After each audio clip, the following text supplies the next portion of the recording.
এখন আমি শোনাবো বিন্দুর ছেলে গল্পের ষষ্ঠ পর্বটি। বিন্দু বাপের বাড়ি হইতে ফিরিয়া আসিবার দিন 10 পরে একদিন মধ্যাহ্নে অন্নপূর্ণা তাহার ঘরে ঢুকিতে ঢুকিতে বলিলেন, ছোট বউ একরাশ ময়লা কাপড় জামার সম্মুখে স্তব্ধ হইয়া বসিয়াছিল। অন্নপূর্ণা বলিলেন, ধোপা এসেছে? ছোট বউ কথা কহিল না। অন্নপূর্ণা এইবার তাহার মুখে ভাব লক্ষ্য করিয়া ভয় পাইলেন। উদ্বিগ্ন হইয়া জিজ্ঞাসা করিলেন, কি হয়েছে রে? বিন্দু আঙ্গুল দিয়া ছোট ছোট 2 টুকরো পোড়া সিগারেট দেখাইয়া দিয়া বলিল, অমূল্য জামার পকেট থেকে বেরোল। অন্নপূর্ণা নির্বাক হইয়া দাঁড়াইয়া রহিলেন।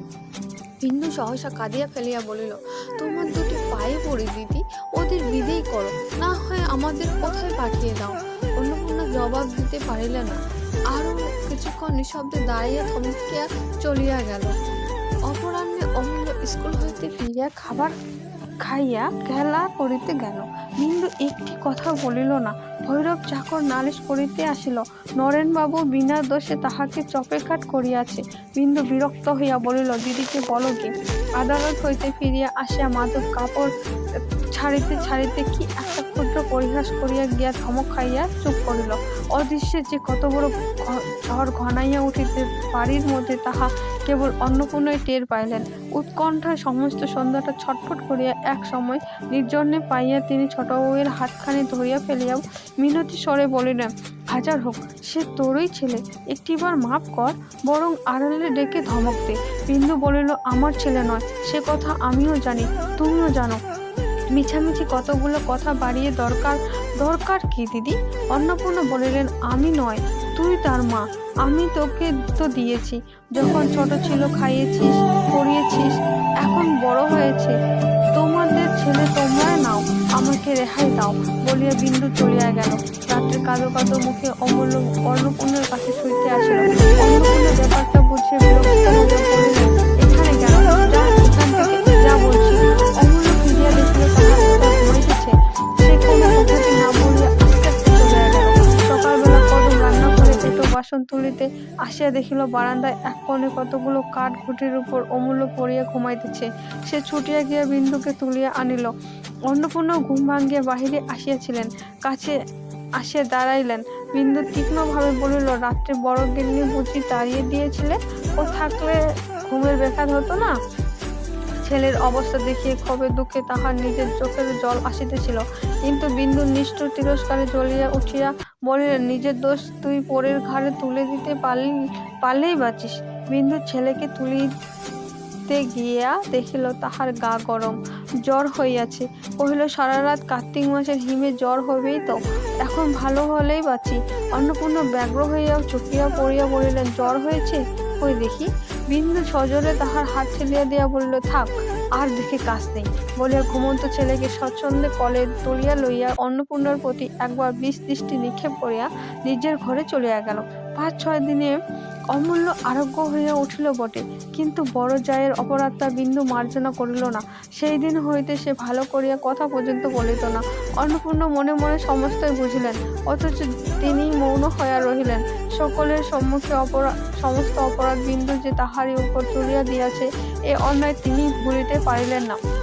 এইটি একদিন কি একটার কথার পর তিনি এলোকেশের কাছে বলিয়া ফেলিলেন, ওর জ্বর তো ছোট বউয়ের জন্যই, ও যে মরেনি ওই তার ভাগ্য। কথাটা এলোকেশী বিন্দুর গোচরে করিতে লেশমাত্র বিলম্ব করিলেন না। বিন্দু মন দিয়া শুনিল, কিন্তু কথা কহিল না। সে যে শুনিয়াছে তাহাও এলোকেশী ভিন্ন আর কেহ জানিল না। বিন্দু বড় জায়ের সহিত একেবারে কথাবার্তা বন্ধ করিয়া দিল। কয়েকদিন হইতে নতুন বাড়িতে জিনিসপত্র সরানো হইতেছে, কাল সকালেই উঠিয়া যাইতে হবে। যাদব ছেলেদের লইয়া সেই বাড়িতে ছিলেন। মাধব মকদ্দমা উপলক্ষে অন্যত্র গিয়াছিলেন, তিনিও ছিলেন না। ইতিমধ্যে এ বাড়িতে এক বিষম কাণ্ড ঘটিল। সন্ধ্যার সময় মাস্টার পড়াইতে আসিল। কি মনে করিয়া বিন্দু তাহাকে ডাকিয়া পাঠাইল। বলিল, কাল থেকে ও বাড়িতে গিয়ে পড়াবেন। মাস্টার যে আজ্ঞা বলিয়া চলিয়া যাইতেছিল, বিন্দু প্রশ্ন করিল, আপনার ছাত্রটি আজকাল পড়ে কেমন? মাস্টার বলিল, লেখাপড়ায় সে বরাবরই ভালো, প্রতিবারেই তো প্রথম হয়। বিন্দু কহিল, তা হয়, কিন্তু আজকাল চুরুট খেতে শিখেছে যে। মাস্টার বিস্মিত হইয়া বলিল, চুরুট খেতে শিখেছে? পরক্ষণে নিজেই বলিল, আশ্চর্য নয়, ছেলেরা সমস্তই দেখা দেখি শিখে। কার দেখে শিখেছে? মাস্টার চুপ করিয়া রহিল। বিন্দু বলিল, ওর বাবাকে ও কথা জানাবেন। মাস্টার মাথা নাড়িয়া বলিল, এই দেখুন না, আজ 5-7 দিনের কথা। স্কুলের পথে এক উড়ে মালির বাগানে ঢুকে তার অসময়ের আম পড়ে গাছ ভেঙে তাকে মারধর করে এক কাণ্ড করেছে। বিন্দু রুদ্ধ নিঃশ্বাসে বলিল, তারপর? উড়ে হেডমাস্টারকে বলে দেয়, তিনি 10 টাকা জরিমানা করিয়া তাকে তা দিয়ে শান্ত করেছেন। বিন্দু বিশ্বাস করিতে পারিল না, বলিল, আমার অমূল্য ছিল, সে টাকা পাবে কোথায়? মাস্টার কহিল, তা জানি না, কিন্তু সে ও এ বাড়ির নরেনবাবুও ছিল, আরো 3-4 জন স্কুলের বদমাস ছেলে ছিল। এই কথা ছিল হেডমাস্টার মশাইয়ের কাছে শুনেছি। বিন্দু বলিল, টাকাও আদায় হয়ে গেছে? আজ্ঞে হাঁ, তা শুনেছি। আচ্ছা, আপনি যান, বলিয়া বিন্দু সেইখানে বসিয়া রহিল। তার মুখ দিয়ে শুধু অস্পষ্টে বাহির হইল, আমাকে না জানিয়ে টাকা দিলে? এত সাহস এত বাড়িতে কার? একে তাহার মন খারাপ, তাতে দিদির সহিত কথাবার্তা বন্ধ। তাহার এই উপর এই সংবাদ বিন্দুকে হিতাহগত জ্ঞানশূন্য করিয়া তুলিল। সে উঠিয়া গিয়া রান্নাঘরে ঢুকিল। অন্নপূর্ণ রাত্রির জন্য তরকারি কুটিতেছে। মুখ তুলিয়া ছোট বউয়ের মেঘাচ্ছন্ন মুখের দিকে চাহিয়া দেখিলেন। বিন্দু কহিল, দিদি, এর মধ্যে অমূল্যকে টাকা দিয়েছ? অন্নপূর্ণ ঠিক এই আশঙ্কাই করিতেছিল। ভয়ে তাহার গলা কাঠ হইয়া গেল। মৃদুস্বরে বলিলেন, কে বললে? বিন্দু বলিল, সেটা দরকারি কথা নয়।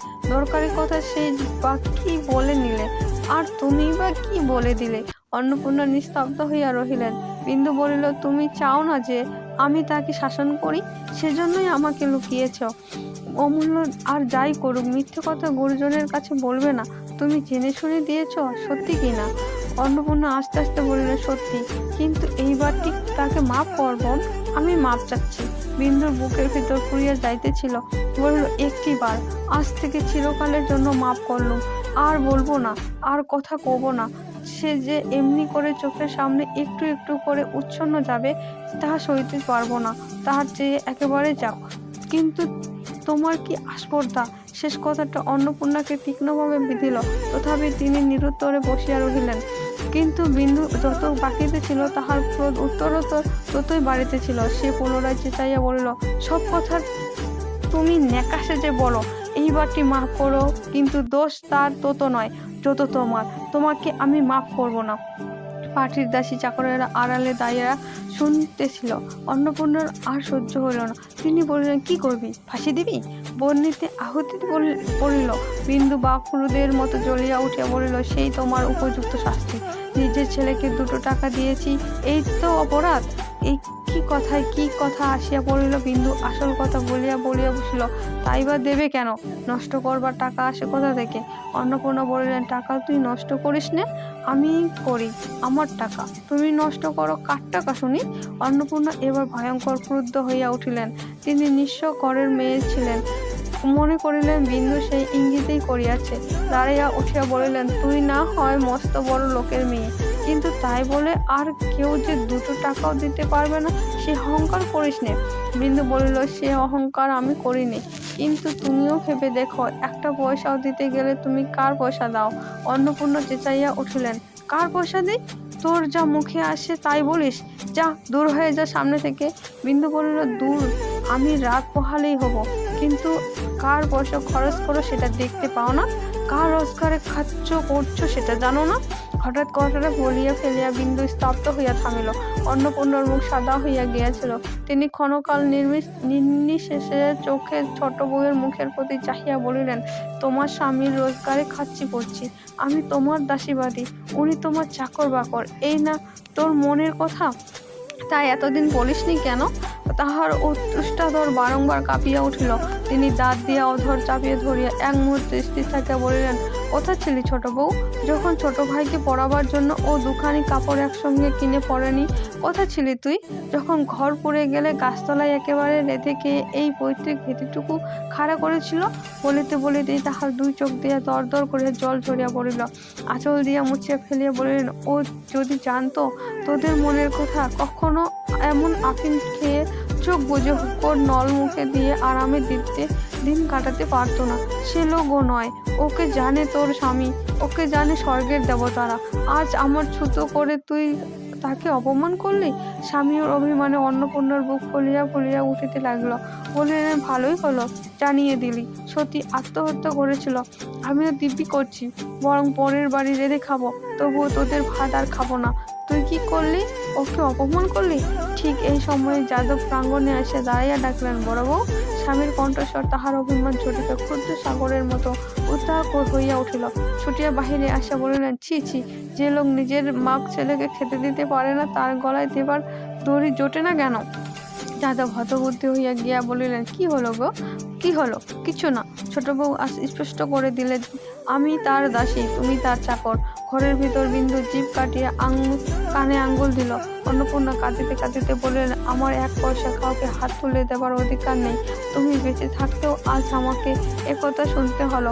আজ তোমার সামনে দাঁড়িয়ে এই শপথ করছি, ওদের ভাত খাবার আগে যেন আমাকে ব্যাটার মাথা খেতে হয়।